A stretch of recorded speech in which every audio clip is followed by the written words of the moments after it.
All right, last check. Let's check. Do we have this? All right, let's do this. Let's do it. Here we go. Here we go. I think I got this. All right. All right, I hope I got everything lined up. Oh my goodness. Well, hello everyone. Welcome to the Sandwich Corner, a subsidiary of the Sandwich Show. So good to see you all again. Oh, I should go over here. And yeah, how you doing, everybody? My name's Dave Medina. You know me as Dave. He's eating a sandwich on all these social media platforms.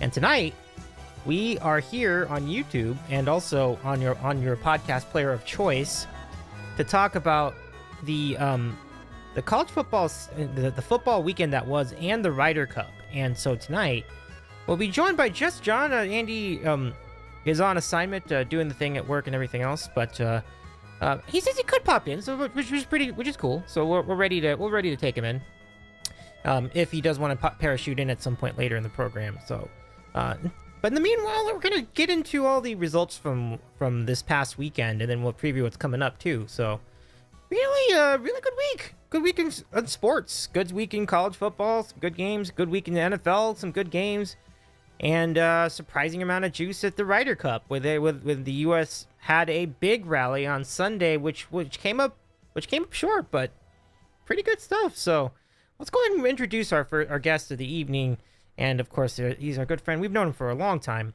Let's say hello once again to our good friend John in Connecticut. John, great to have you back. How's it going tonight? What's up, Dave? Doing well. We got weekday football. I saw a post on Twitter, X, whatever you want to call it, like starting tonight to like the day before Thanksgiving, there's like 49 straight days of football, whether it be an FBS or an NFL game. So you really can't get much better than that in terms of, betting or just watching the games or anything really. I mean, for people who like football season, this is a great time of year. You throw in the MLB playoffs in the mix. You got the NHL and NBA starting soon. So great time for sports. Yeah, you're absolutely right. And we mentioned, and then speaking of the postseason, we already have a couple of postseason clinchers in the wild card round. So we had the Rangers clinch in a very surprising 2-0 sweep over Tampa Bay. I wasn't even going to bring that up, but it's a good segue. And then the Twins finally win a playoff series for the first time in, I saw 19 years. It's been close to 2 decades, which is kind of nuts, but not really when you think about how they played the Yankees a lot of those times. So I'm glad for them. Anyway, yeah, thanks, John. Like, are you into the postseason at all? Are you following any of the teams? Any predictions on your end?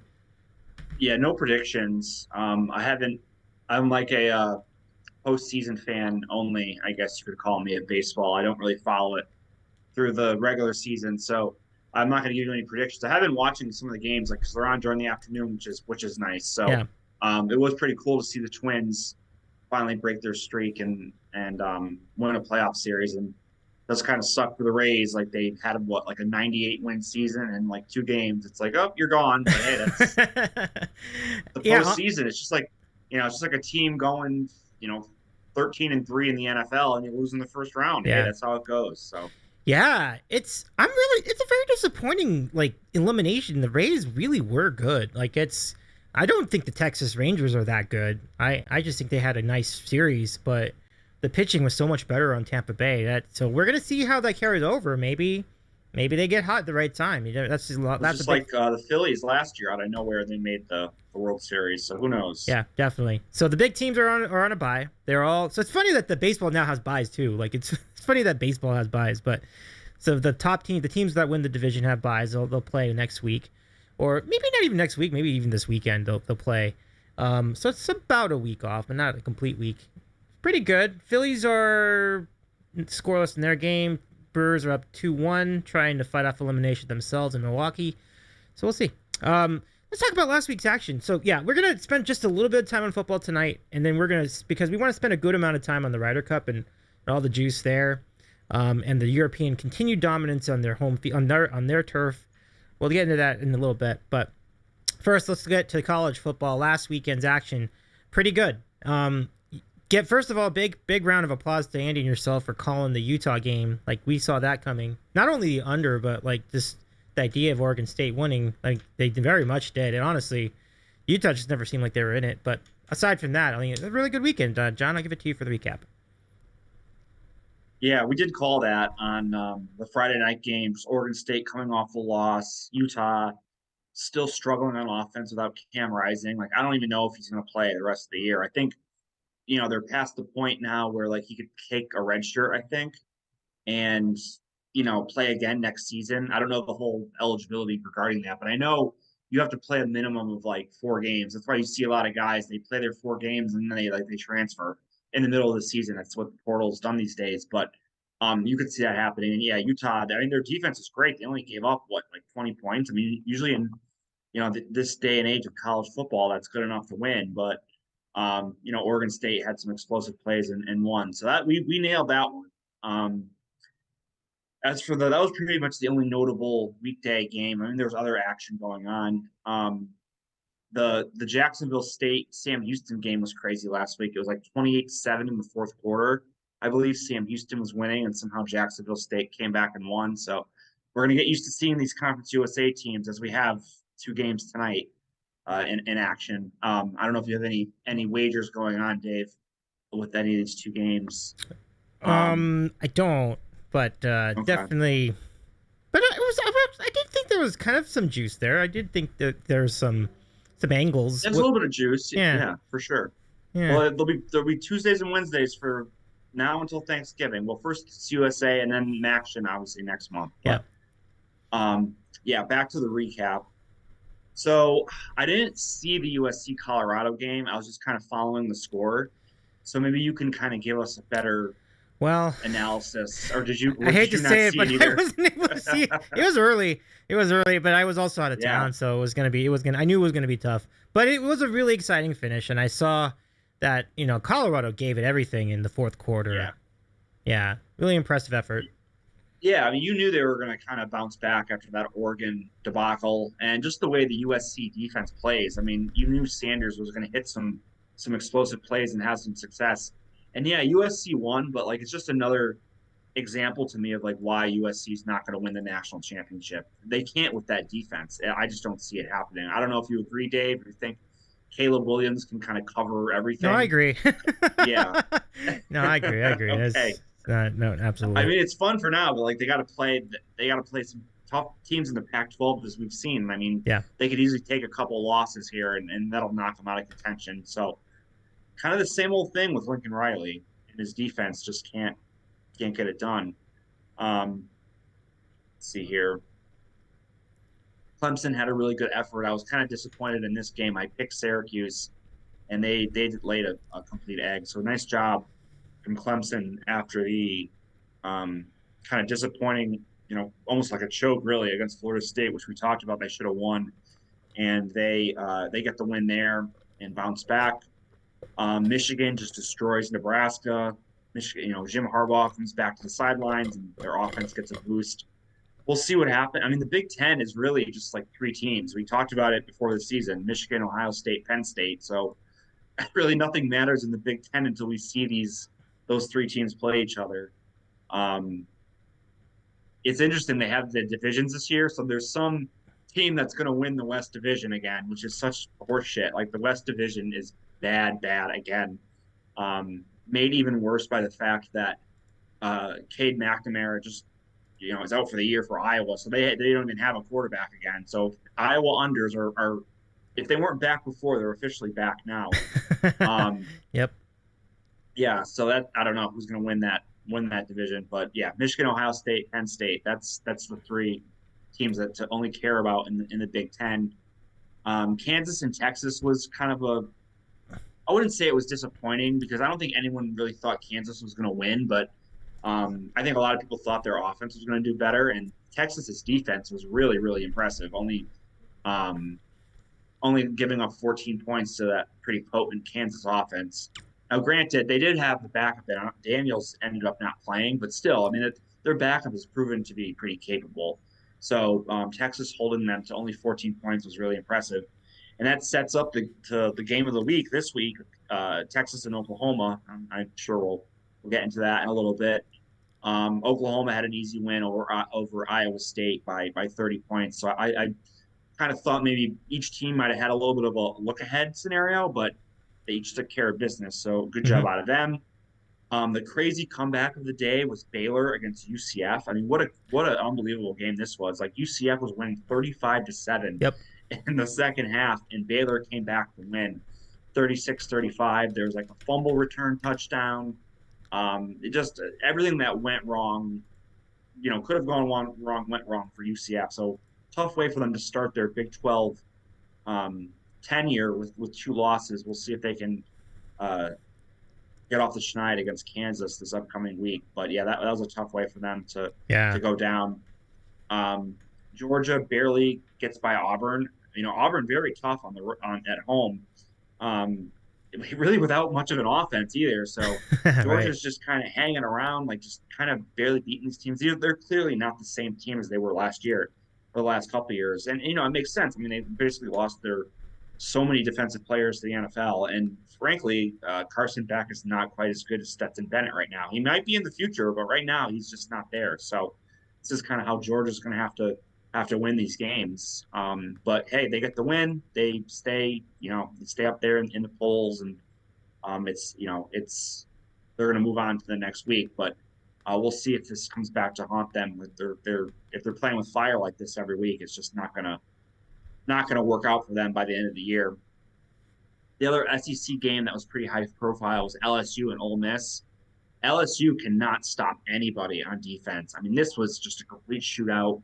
They had a 49-40 lead in the fourth quarter, and they couldn't hang on to it. Ole Miss gets the last two scores of the game to win 55-49. And LSU already has two losses this season. So, I mean, what we know about the college football playoff, they're pretty much out of it because no team with two losses has ever made the college football playoff. And I don't know. I don't think that'll change this year. So even if they end up running the table and winning the SEC, they could still win the division because it's only one SEC loss, and there's a lot more to play. But just have a hard time seeing them getting into the college football playoff. But they might even take some more losses with how bad their defense is. I mean, at Missouri coming up is a tricky game. I mean, Yeah. their defense is just hemorrhaging, points and yards, and that'll be tricky, a tricky spot for LSU. So, they'll probably take another loss or two before the end of the year. We don't even have to have that discussion. Um, and then the primetime game was Notre Dame and Duke, and you really thought Duke had this in the bag. Yeah. Up late, 14-13, and they were just teeing off on Sam Hartman like the entire game, the entire second half, and then on the play which is going to clinch the game for you. I mean, we've seen this so many times in the NFL and now in college football. They drop to the three-man rush and they let Hartman run, 17 yards for a fourth down, 4th and 16. They end up getting a touchdown, and then for bettors, they convert the 2-point conversion too to cover the spread. So rough That times if is you rough. bet. Yeah, rough times if you bet Duke there in that spot. Mm. Under came home easily, but you had Duke there.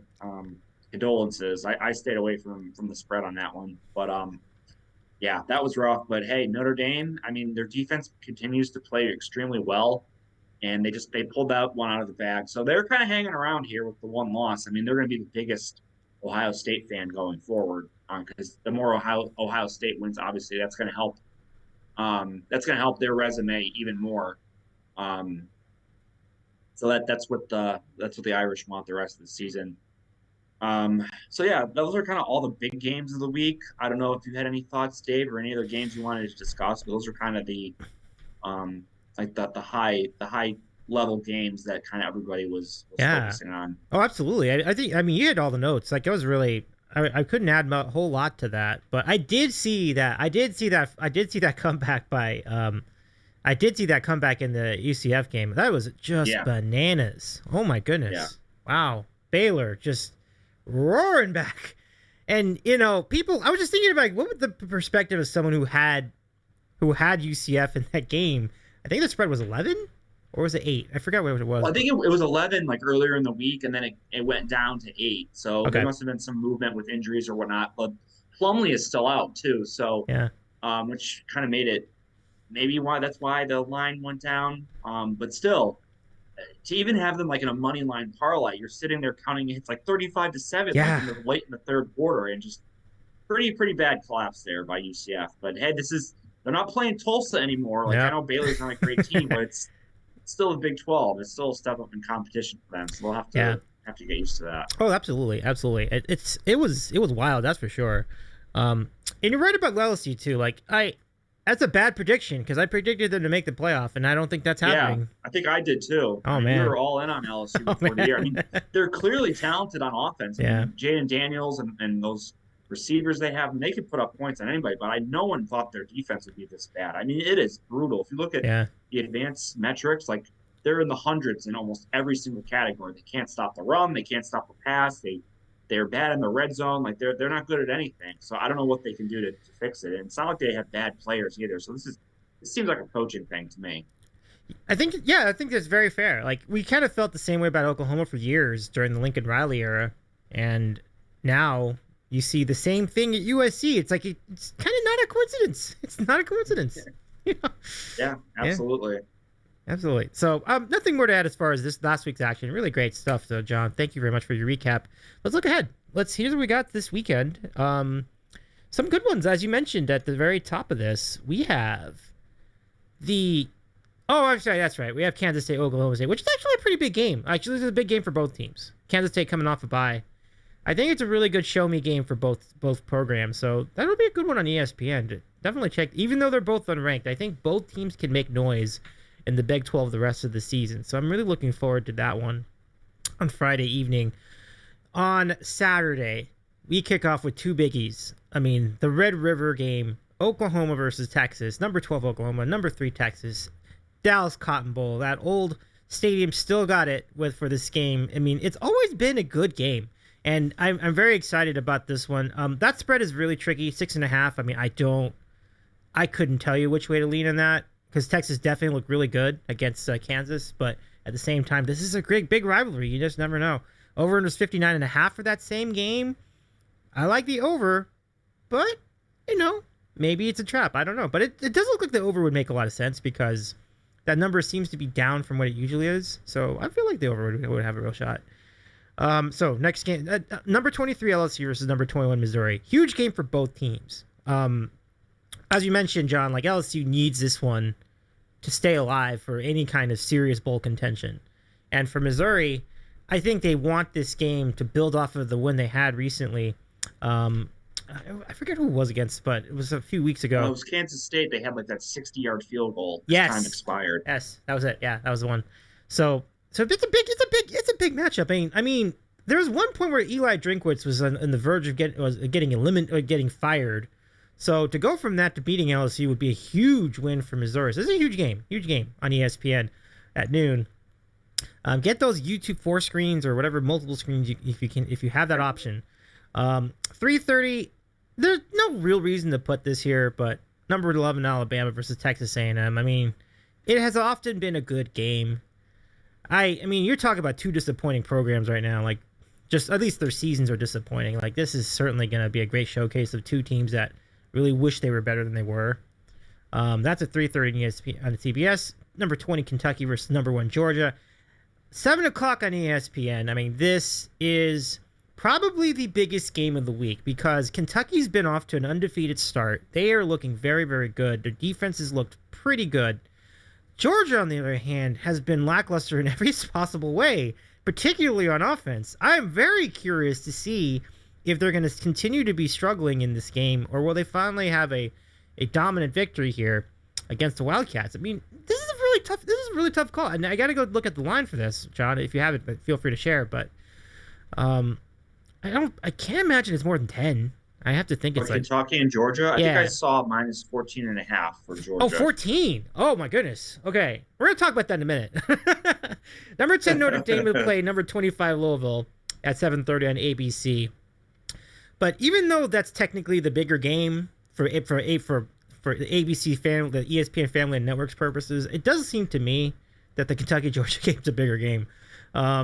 Arizona versus USC will be the nightcap for Pac-12 After Dark on ESPN, 10:30 Eastern. USC is ranked number 9 in the nation. Like you said, John, they're fortunate to be even that high. I think it's only a matter of time. And I do have a follow-up question. Who of the top of the undefeated teams in the top 10 are going to lose first? That's kind of my thought. Like, I wonder who of these teams is going to lose first, because I know someone is, because USC is really lucky to be undefeated right now. Really lucky. They've had a couple of games that just haven't looked that great. So Yeah, I think any of those Pac-12 teams will lose first because they're all going to play each other. right, So that would be my guess for sure. I'd have to look at honestly, I don't even pay attention to the rankings, so I have to look at like who exactly is in the top 10. yeah. But yeah, my guess would be like I'm sure Oregon, Washington, and USC are all in the top 10. I would say one of those three teams are going to lose first Yeah, well, we definitely know that Oregon and Washington's going to lose a game because they're because playing they each play each other. other. Yeah, like next Right, week. Yeah. exactly. So we know at least one of them will lose, I guess. But yeah, good call. So yeah, what's your thought about this week's action? Yeah, decent schedule in terms of kind of the high profile games. Yeah, I mean, Oklahoma State is pretty disappointing so far this season, but it's a Friday night game. The fans will be kind of into it, like it'll be a good atmosphere. So anything can happen in Big 12 on a Friday night game. You definitely would make Kansas State a pretty good favorite in this matchup. But hey, like I said, anything can happen, when you're like a home underdog and whatnot. So yeah, that should be good. Oklahoma and Texas. I mean, I shouldn't say I haven't been impressed with Oklahoma. They've had some really good performances, but I mean the competition hasn't been great. Like Tulsa with like their backups, Butch Jones and Arkansas State was 73-0, and he was crying on the sidelines. And strangely enough, like they put in a new quarterback and they look like they can't lose. Like they're scoring 50 points a week with a new quarterback. So I guess that's all it took. They put in like this freshman. They look amazing now. Who would have thought? But regardless, um, I've been more impressed with Texas's performances. Obviously, they had that win over Alabama. I know Alabama, it's not your classic Alabama team, but still, I mean, Alabama is, it's probably the best win that anybody has this year in college football at Alabama. Their defense has just been fantastic, and Quinn Ewers has played really well. I guess their only weakness so far has kind of been their rushing attack, but I would definitely favor Texas in this game. And as to your point, over or under, I would say under, I think, because like I said, the Texas defense has been really good. And so has Oklahoma's defense, really. I mean, if you look at kind of what they've given up, it's just like 20 points to Iowa State. Um, they shut out Arkansas State, 11 points to SMU, 6 points to Cincinnati. I mean, I get it. Those aren't unbelievable offenses, but to hit like a over 57, like both teams have to get into the 30s. And I'm just not seeing it for these two. So my lean would be to the under in this matchup. So should be a really good game. I'll say Texas to win by like a touchdown. So if I had to play it, I'd go Texas minus the 6.5, but not like 100% confident on it. I actually kind of like the under more than the side. I think this will be like a 27-20 kind of game. So I like Texas, and that would be my prediction. Um, yeah, this is huge for LSU, as you mentioned, Dave. I mean, can they bounce back off the mat and get up to go play at Missouri? I don't know. This is really tough. Like Missouri's catching 5.5 points here. I mean, the last time LSU lost a game, they handled their business for a few more games after that.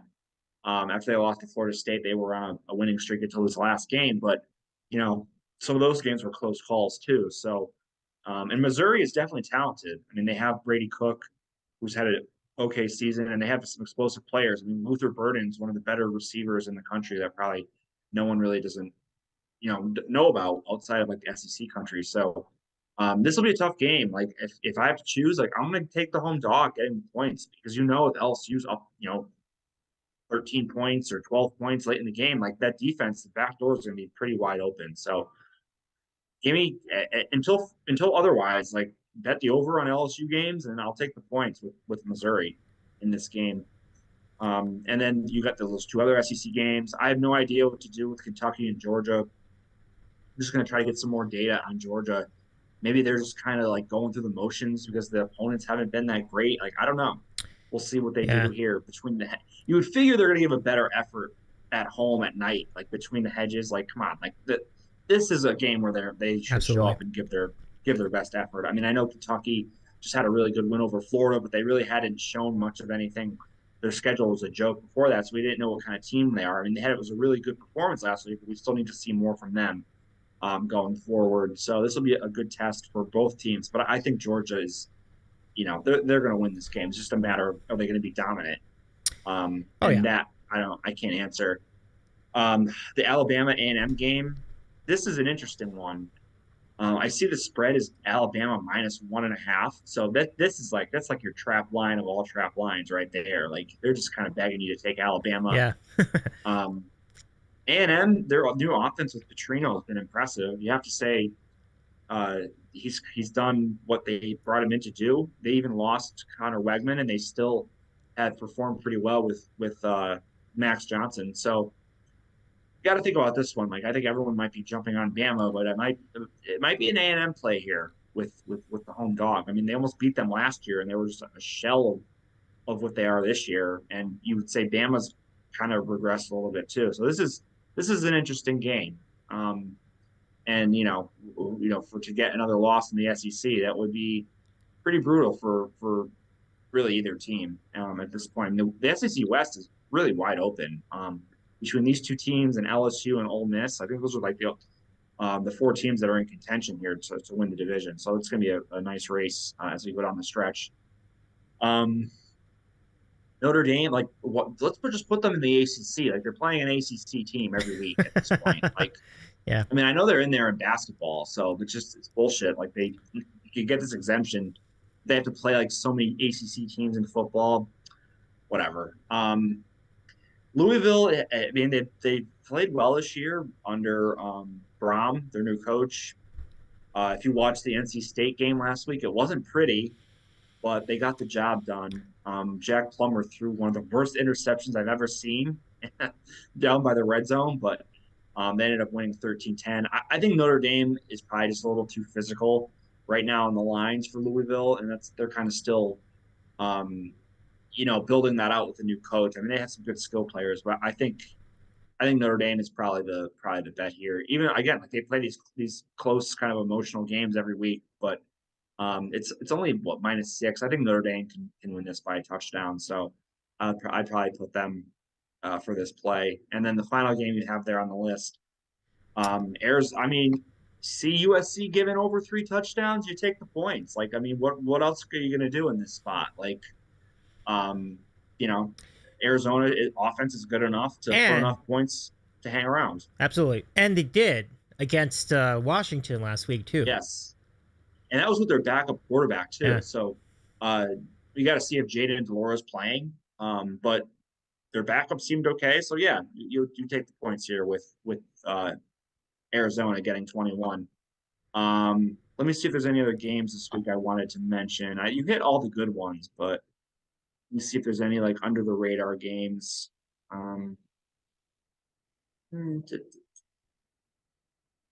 Yeah, no, there's nothing really that interesting. It's honestly there's a lot of teams on buys this week. Those are starting to come into play because every team gets one bye week throughout the year. It's kind of weird, like seeing the selection of games on ABC and ESPN because they have 0 Big Ten games now. Yeah, it's weird. It's like it's kind of like watered down some of the games they have on there on the schedule. I mean, it helps for some of these other conferences to get exposure that they haven't, but still, it's just kind of weird seeing USF and UAB is like on ESPN too. It's like what? Like that's a little interesting. UCF Kansas, that should be a fun game. Probably a lot of points there. Mm-hmm. Michigan Minnesota is your NBC primetime game. That's kind of brutal. Texas Tech Baylor. These Big 12 games, like that's kind of where you want to be at this week.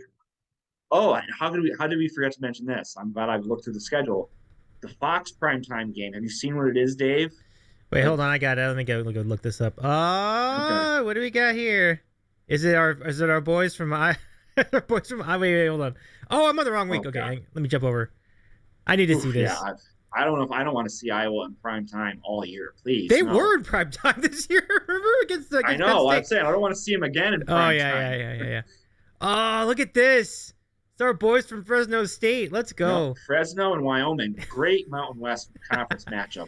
Pretty I good. know if Andy was here, he'd be all about this game, talking about this one. Like this is going to be great. Yeah. Um, how can you go against like Wyoming as a home dog? Like it's probably like statistically, like if you look matched up the teams, Wyoming's probably like the inferior play, but like weird shit happens in Wyoming. I mean, you saw it the first week with the Texas Tech game.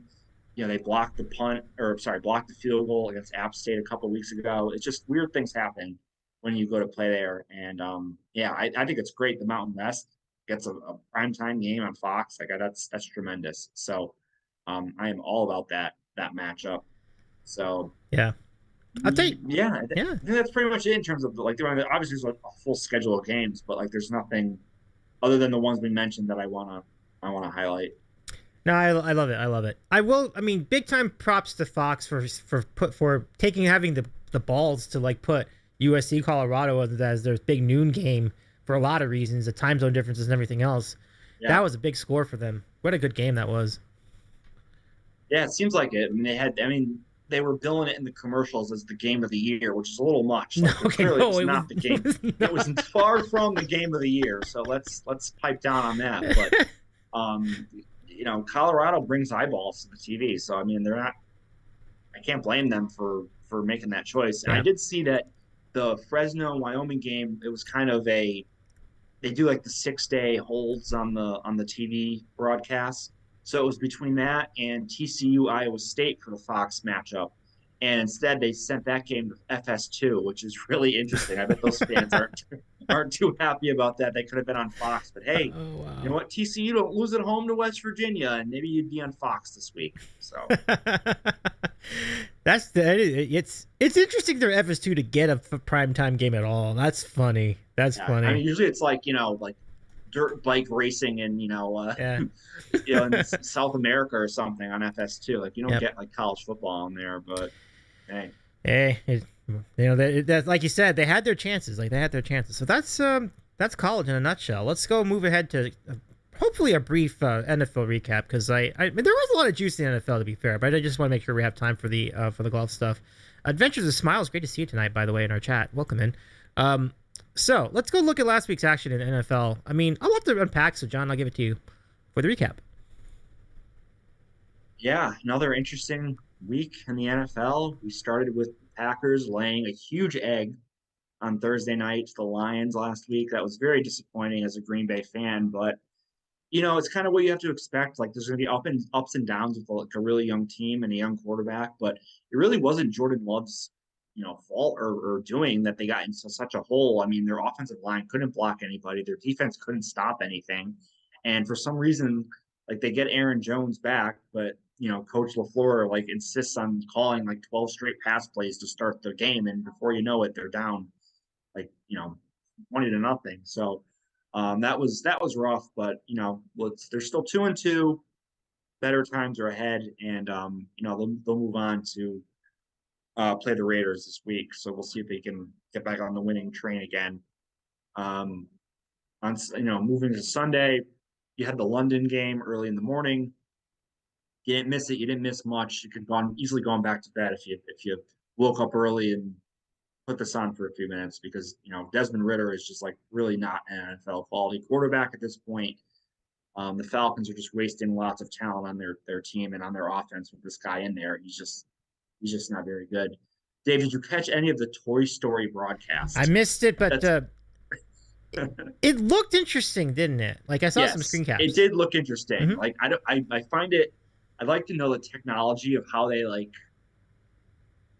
they instantly transferred the players like on the actual field into the graphics of the Toy Story game because they showed the clip of the guy running back the kick six. I'm like, oh, this is kind of cool, but like, it was it in real time? Like, was there a delay? Like, I have some questions. The other two things about this were Booger McFarland was on the call, so I'm glad I didn't Oh my tune in. gosh. So that was good. Like, can you imagine, like of all people for the Toy Story broadcast, they couldn't bring somebody else.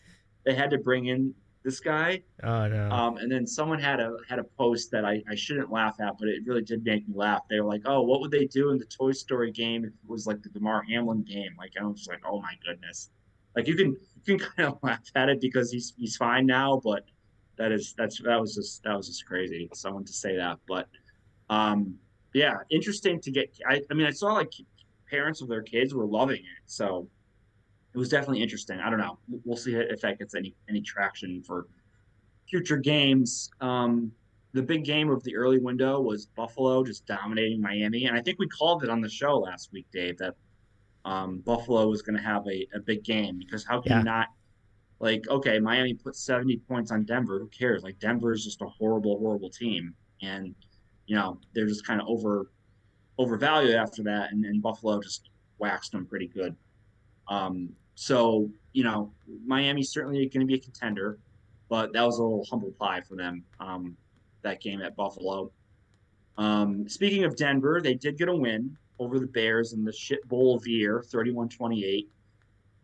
It's just like it was right there for Chicago to win ahead in the fourth quarter, but couldn't hang on to the lead, and it was just a disaster. So the Bears have not won a game in like over a year, basically, and they continue to be the laughing stock of the NFL and will continue to be so.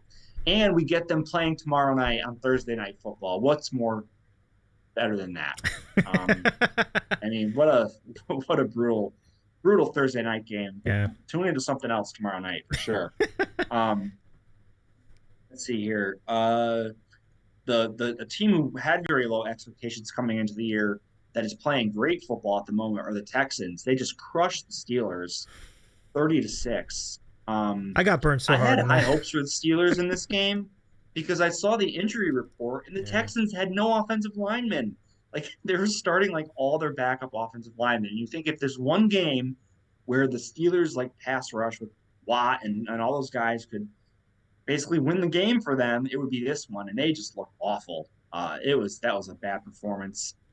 But all credit to the Texans, who are a legitimate contender in the division. The Colts have shown something with Richardson, but they're still, they're basically an average team. And the Titans, they're kind of up and down each week. So why not the Texans? I mean, they're right there, and Stroud has been playing great football, and D'Amico Ryan's clearly an upgrade at coach. And he's kind of brought over that culture from the 49ers. Great job by Houston. We'll see if they can keep it going moving forward. Tennessee did get the win over Cincinnati, but this is more about Cincinnati just really not looking right. Burrow again just took a number of sacks. They couldn't get the offense going. Like I don't know if he should be out there. If he's clearly like not 100%. And like yeah, they gutted out the win on Monday night against the Rams the previous week. But what good is that if you're just kind of going back and forth on wins and losses and you're just not looking right and it just sooner or later the season's going to get away from you and maybe you should just rest for a couple of weeks and then just come back. Just the offense is just not right, so we'll see what happens there. Baltimore destroyed Cleveland, which isn't surprising considered Deshaun Watson missed the game at the very last minute, and it's just a mismatch with DTR going up against the Ravens defense. Minnesota got their first win somehow. They had a fumble return against the Panthers to kind of break the game open and held on to win by 8. Bryce Young clearly is going to need a lot of reps this year. Like he hasn't looked, he's looked like a rookie. Is just the easy way to say it. And the better if they were to put in Dalton, he gives them the better chance to win. But obviously, you need to see Young develop. So it's going to be a rough year for Carolina. I don't think Frank Reich is a great play caller either. That certainly doesn't help things. The other exciting early game was the Eagles and the Commanders. Dave, do you know why Rivera didn't go for 2 at the end of the game I for a would love win? to know Like, that because I really thought that was an obvious decision play call for me. well, his response after the game was, "Oh, our offense was gassed." Like what? Like what are you talking about? So okay, the same. Your offense is gassed, but yet you're going to go play another quarter against one of the best defensive lines in football when you can just do it with one play, literally one play at the end of the game. On the Where road. I Yeah. just It's yeah, just so he deserves to be stripped of the Riverboat nickname because that was just like a complete yeah. just complete mismanagement of like what your team is doing in the situation of the game. And of course they end up losing in overtime because you play another 5 or 6 minutes with the Eagles, like you're probably not going to win. Um, and that's exactly what happened. So just a horrible job by him at the end of the game. Although they do seem to play the Eagles pretty tough every year, so which is interesting. But they couldn't get it done, and they really should have gone for the two there. But it is what it is. Uh, Moving on to the late action, Mac Jones, another guy should be benched. Just a hideous performance against the Cowboys. Don't know what else more you can say. The Dallas defense dominates again. And the Patriots have serious questions at this point. Like I don't know where they go from here. Although I say that, and like it's a pretty obvious like bounce back spot against the Saints this weekend. But I don't know if you have the fortitude to place your money on the Patriots. But that definitely is the side to me anyway. Arizona continued to dominate every start. Like they put up like 30 points. It's just crazy how good their offense is and how efficient it is, especially with Purdy. Not making any mistakes and just getting the ball in his playmakers' hands. It's just really impressive. And even in a loss, like Arizona just continues to compete every week. Really been impressed with Josh Dobbs. Imagine if he was on some of these other teams in the NFL that like had more talent than Arizona. Like he's definitely making a name for himself as like a potential, bridge starter, fringe starter, definitely a really good backup in the NFL. And then the Raiders and Chargers played your typical Raiders Chargers game down to the wire, coaching blunders by both sides, and the Chargers end up with a win.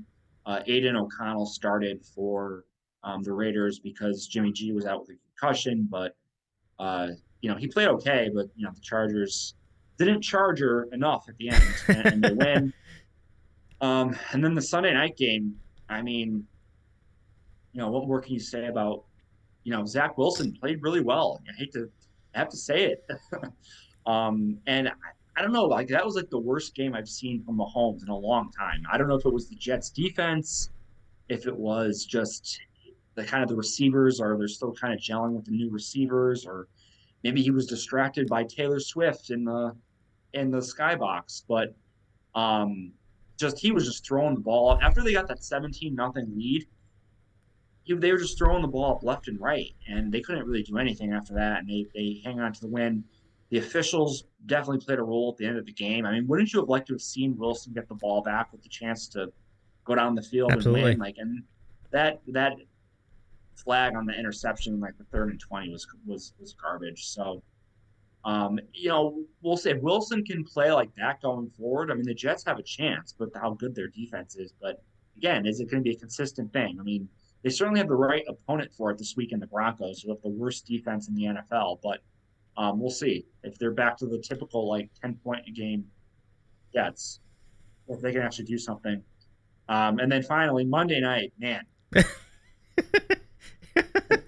Giants, just think about it. The Giants had a Thursday night game for this. So they almost had like a bye week. They had like almost 2 weeks to prepare.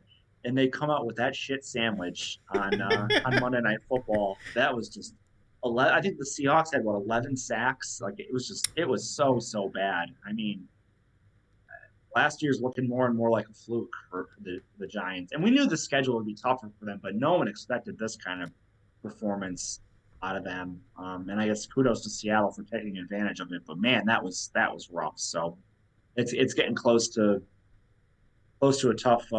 It's gonna be a really tough year here for the Giants. So yeah, that was the recap. I think I hit every game. I might have missed Tampa Bay, New Orleans, or yeah, who cares about that game? Sorry if there's any Bucks fans. Oh man, the late John in Georgia would have Oh, thrown a I big know. finger. Yes, But R.I.P. For yeah, sure. but Yeah, it was a boring game. The Bucks won. I mean, that's it. no, seriously, there's literally nothing I could add to that. Yeah. To be fair, like just so. Let me comment on a couple. I don't know if you mentioned this. The Bengals. I am done with them. They look feeble right now. I think they're. What do you think, John? Like, do you think there's some injuries and like with Burrow and so on? Well, Burrow is still hurt. Yeah, so I thought. I said I don't know why he's still in there. I get it. Like you want to tough it out, but I mean, at what point are you hurting the team? Like nothing is just going right with them at all. And you got Chase after the game saying, "I'm always fucking open. I'm always open. I'm always like." It's just there's just some dysfunction going on there. Oh sure. Yeah, I mean, My only disappointment is that I didn't catch on to it sooner. I feel like I gave him too many chances. Like I just lost like 3 bets this year on them so far. So bad. Like, yeah. But I'm caught on it And now. this, yeah, well, here's the thing. Like they're favored again this week at Arizona. Like I don't know. Like what based on how the teams have played, like you got to take Yeah. Arizona with the home dog spot for sure. But like if the Bengals even get back to remotely close to like how they're capable of playing, they should win easy. But like you just don't know when that's going to come. Yeah, and I don't even think it has a whole lot to do with defense or offensive line. It's just that they cannot throw the ball. Like Burrow does not look Yeah. right. Like Yep. guys are open. Like he can't get the ball to them right now. Like it's just been so hard to watch. Like Right. Like he has no movement because of the injury. He's like how Matt Ryan looked last year, just sitting there in the pocket, literally can't move an inch, like yeah, one way or the other. He's like a sitting duck, basically. yeah, yeah. It's gonna be very interesting. You know what else is gonna be interesting? Let's go look at this week's action. There is interesting action this week, and I don't think I put the game in there, but even though we've talked about the Panthers and how it's going to be a long year for Bryce Young and there's going to be a lot of growing to do, and how the Lions have looked really good to start the year. They with starting from their upset of Kansas City in week 1 and then the beatdown of Green Bay, you're like, this team can't lose. This is where the books get you. I feel like Yeah. there's going to be something very, very sneaky going on in this game. I feel like this is where the Lions might let up. The Lions are a 9.5 point favorite at the moment. It could be 10 by the time we get to kickoff. So that game's not on this list, but it should be, I think, because I feel like it could be one of those red zone games at witching hour or whatever it is. Like, keep an eyeball on that game. I just feel like you never know. There's the rest of the schedule, John. I'll give it to you to give us a rundown of what's happening in Week 5. Yeah, like some of like Saints Patriots should not be a featured It's game. probably Um, not. that's a rough one. Is that where Nance and Romo are this week? I'm gonna It check can't be. 506. I'm checking. No, I don't think so. I think they'll be at Ravens Steelers. Very, very sure of that. No, you know what? It might be. They might be at Chiefs and Vikings because that looks like that might be the late game. Or is it a Fox? Because you have Eagles Rams at 4:05, so I think it's a They CBS late game. it's a doubleheader. So then they would be at Chiefs, which by the way is also not on this chart. So- Yeah, I put that one on here over Saints and Patriots. That's yeah, gonna that's be fair. That's rough. fair. That's fair. Yeah. That's gonna be a rough match. Like I bet the under in that game. It's 40. Like I don't. How is either team gonna score? Like that's gonna be a. I mean, they could score with pick sixes. That's how it goes over. That's how you get screwed on and over in this game Yeah. with Carr and Mac Jones throwing pick sixes. That's, But yeah, you know what, Dave? Well, obviously we're not talking about the Thursday night game, so forget it. You know, Commanders Bears. Who cares? But the London game is actually really interesting this week mhm. with the Jags and the Bills. Yeah. Now the interesting quirk here is that the Jags played there last week, so they're staying there. So that has to be a huge advantage for them. Staying in London and already acclimated to the time zone and to the stadium and the conditions, whereas the Bills are just getting over there. So definitely, and especially coming off that huge division win too. I think that this could be a Jags play. I think they're getting 5.5 points. Like they always seem to play well there too with their London game. Mhm. So that's going to be a good one. And I definitely would lean the Jags in that matchup. See here for the other 1 o'clock games. Let's go look at them. We have oh, Yeah, excuse me. yeah. You mentioned Carolina and Detroit. I definitely could see Detroit maybe letting down a touch, but I just can't take Carolina the way their offense is been playing at the moment. Um, I could see Carolina covering maybe somehow, but I don't think they're going to win. But hey, the Lions could always lion for sure. oh yeah, But yeah. it seems like it's a different Lions team. It does, Um, right? Like the Giants playing the Dolphins, like oof, that could get ugly quick. That could get ugly real quick down in Miami.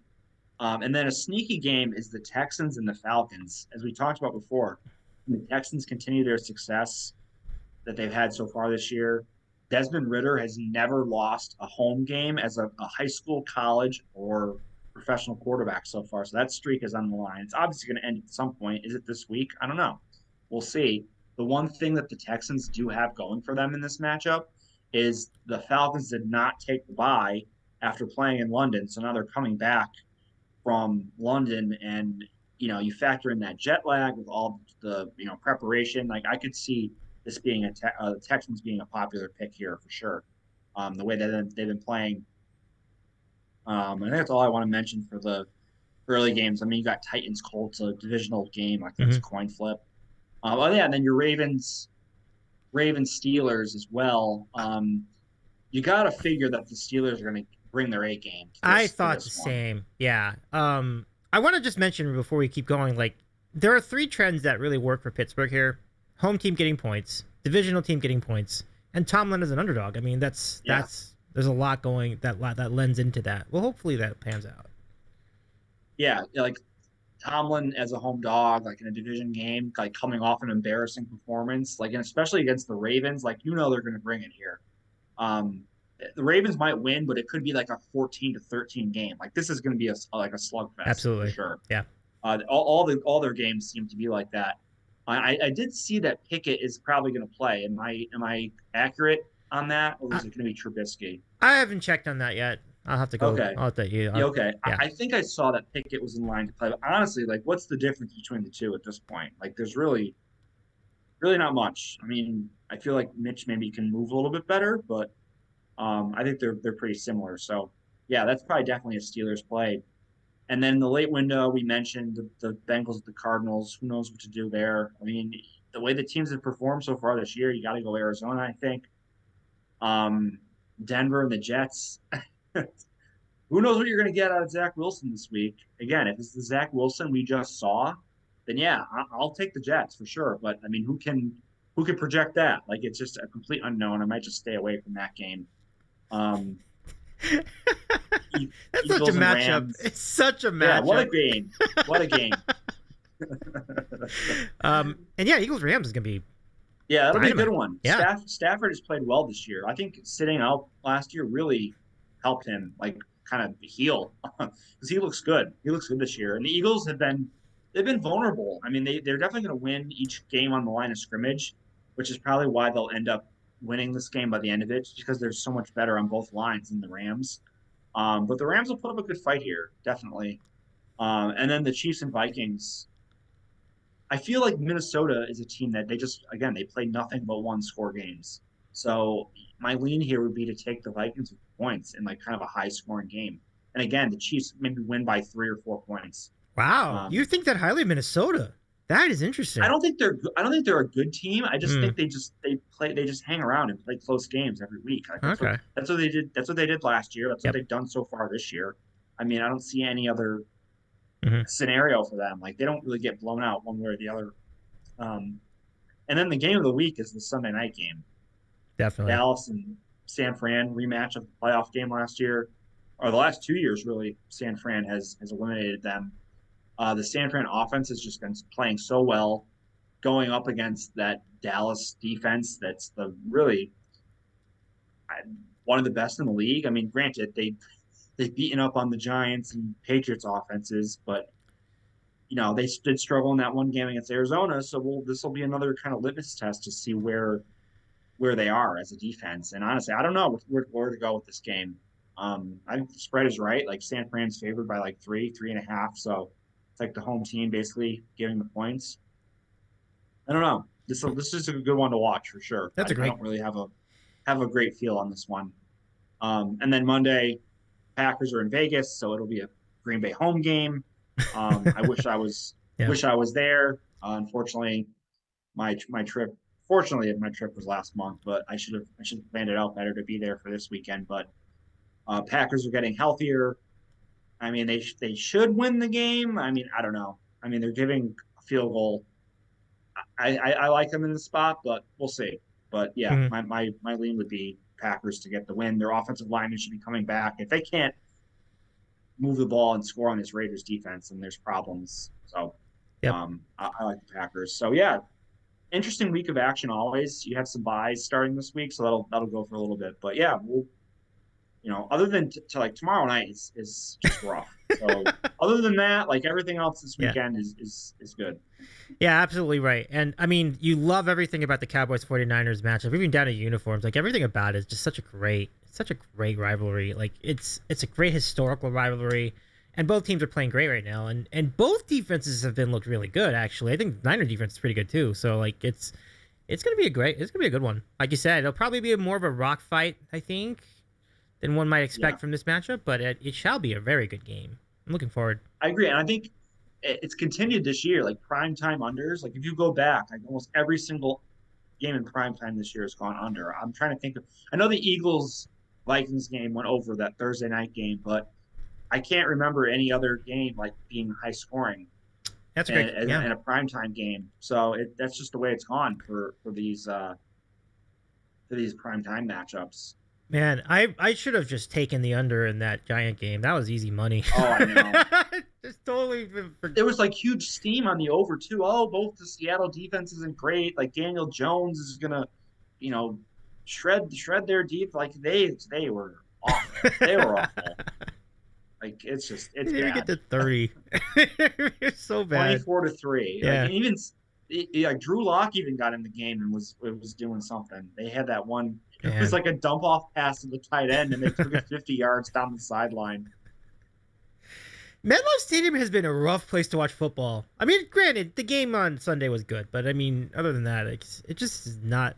Yeah, it's like the Giants and Jets are in prime time every week. It's just like, all right, we've had enough of this. Absolutely. They need to start flexing that shit now. Like, yeah. Let's get rid of them. I know they really can't do it in the first few weeks, but like let's start flexing out the Giants anyway. The Jets at least could be a little bit interesting if Wilson starts to play better. But the Giants, we've seen enough of them. Like, 100%. Let's put them on the Sunday at 1, and let's forget about them.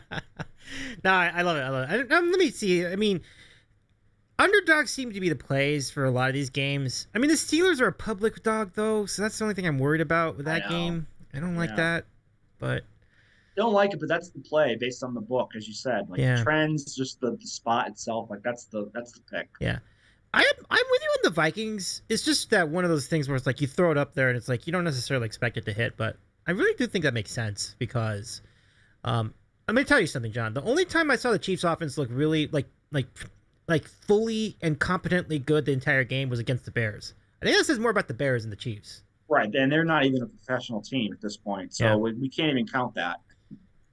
Yeah, I feel I'm very lucky.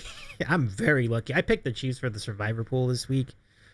Oh wow. Wow, that was very dicey. I'm glad I made it through that, but it was a tough week to pick a game. Like some of the teams I already picked, like Bills, I already picked. I'm still alive. I had the 49ers, but the problem is, like the last 3 weeks I used Bills, Chiefs, 49ers. So I think I just used 3 of the best teams in the NFL. Yeah. So I don't know where we're going from here at this point. Yeah. I'll probably go with the Lions this week. So I hope. Okay.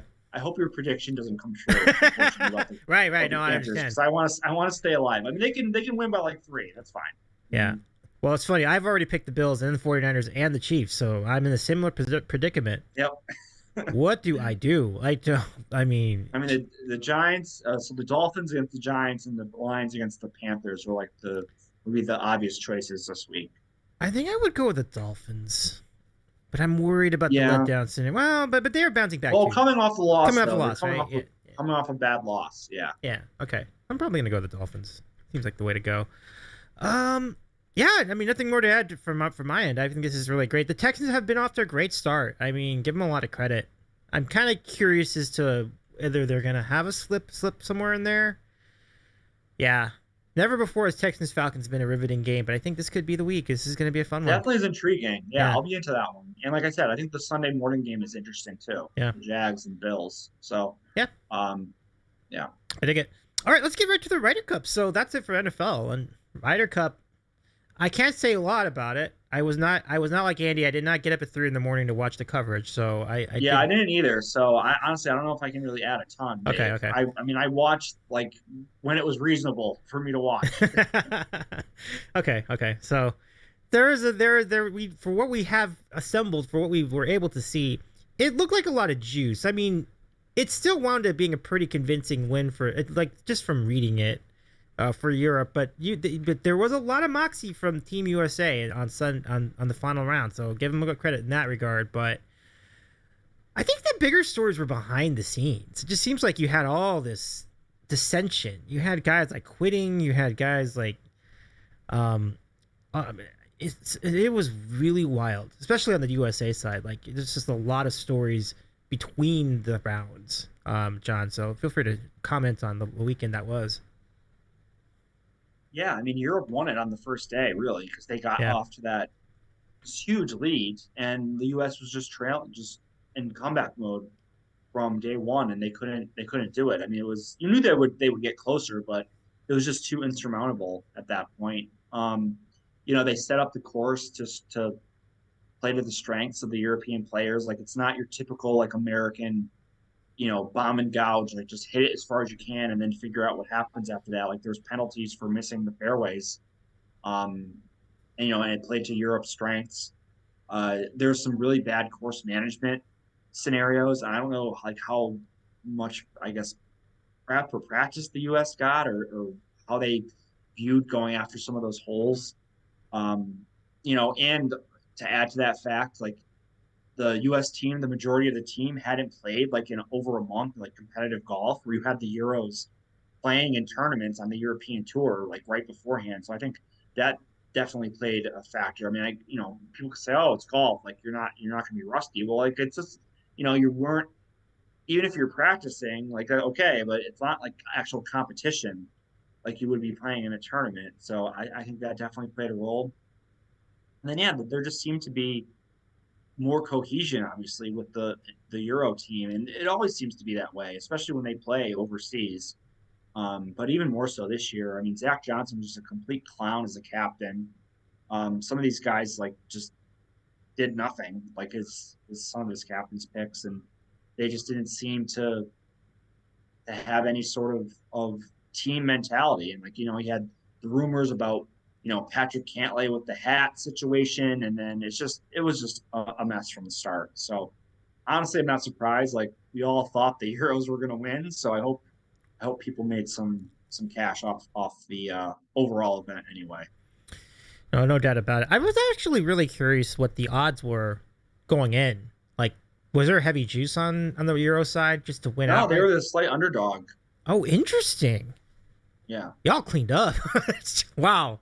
yeah, Yeah. exactly. And just it's kind of crazy because you're just like, Mm-hmm. oh, like the four best players or three best players in the world right now are McIlroy, Rahm, and Hovland, and they're all on the European team, and like those three guys like pretty much dominated the competition. Like no disrespect to Scheffler, he's right up there too, but like the three that are playing the best, McIlroy, Rahm, and Hovland, and they're all Oh yeah, on the Euro team. So absolutely. yeah, I was pretty surprised about that as well, but not but surprised that they were dogs. Not surprised that they ended up winning.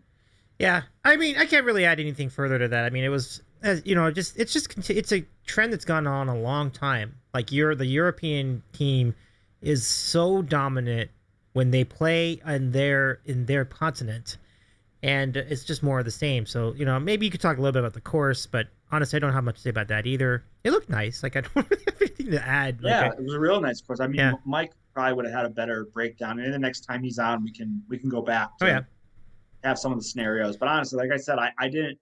I mean, I watched when I could, like a little bit in the morning, and then like to when it was clinched. But I wasn't completely engaged like I usually would be for like a major or something. yeah.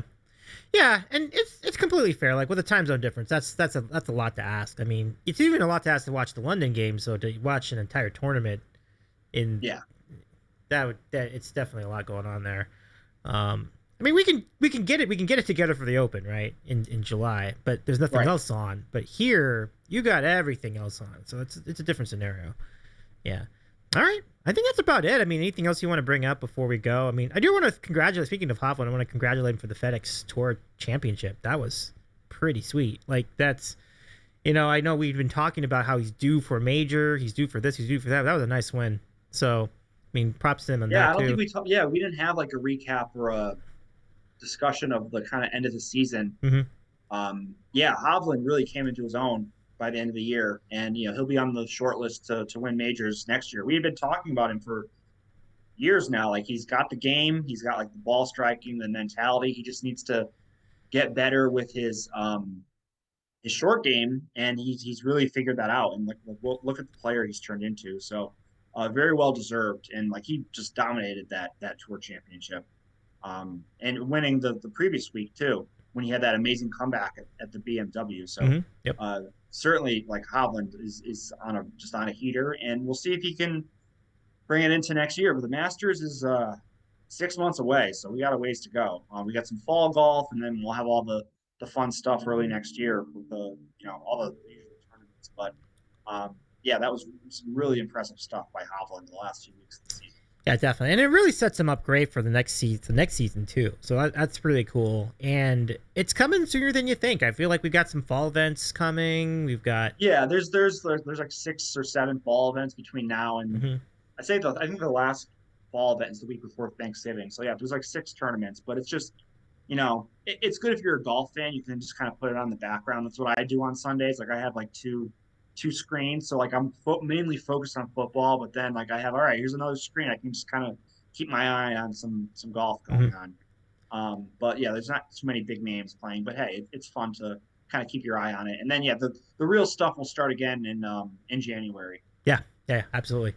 All right, well, I think that does it for us tonight. And I hope you're doing well in your pool. I haven't checked the standings, but yeah, I think you're doing okay, Dave. Your dad's having a rough time. So yeah, I feel bad for my dad. Bad for him. Some bad beats too, but Yeah, some of it's rough. It's all the luck of the draw and who you play too. Yeah. Like sometimes for those who don't know, like I do a pool where like you pick 7 games against the spread a week, but the kind of little twist to it is that you go against like a head-to-head matchup against an opponent, like so you go against someone else's picks. So it all depends on the luck of the draw. Like you could have 2 winners on the week, but it could be good enough to win if someone else really does even worse and has like no winners. So yeah, still a long season left though, so there's plenty of time to make a move. But I think it's like all like old TMF people playing each other this week. Oh, nice! Oh, that's good. The NFL league. So we have. I think